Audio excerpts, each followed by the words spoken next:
It's actually not a secret, Ron. You know, funny thing is, when I speak rich about South Africa and how much I love South Africa, and then people tell me I don't want to be Zimbabwean, I want to be South African. And when I speak to Zimbo, and they're like, why don't you naturalize?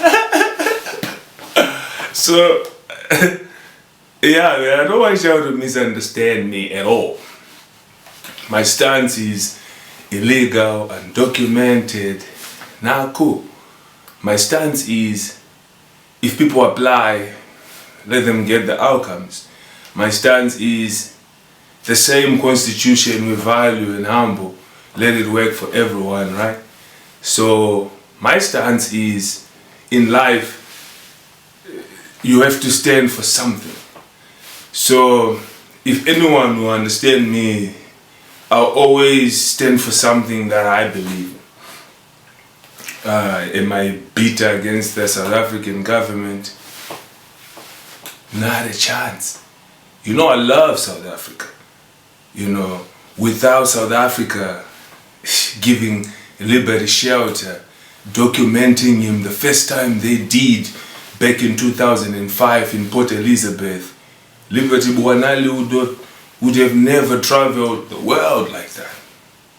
I became Liberty because Mzansi loves me. Mzansi loved me. When Zimbabwe could not love me like that, understand me like that, let me grow like that, you know, even the way I speak is a threat to many. So for the common man who don't understand me, they may say, Lib is bitter, you know, because now he sounds like this. No, Lib is just for the truth.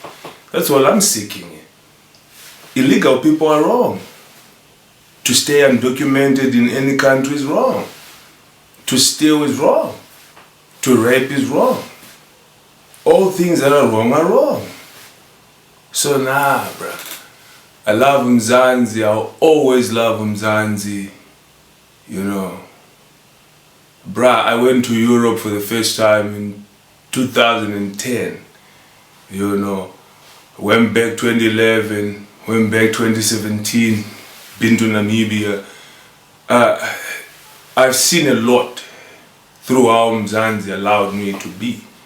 So I'm not the one who will sit here and talk slick and slack Mzansi. No.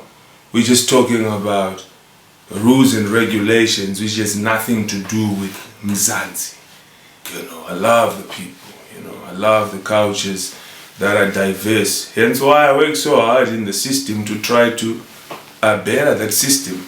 So at the end of the day, I'm not the person to be out here talking bad and stuff, but I'm just pointing the fact that what we've been seeing with the ZDP situation, it has not been structured in a way that's 100% fair toward the Zimbabwean person.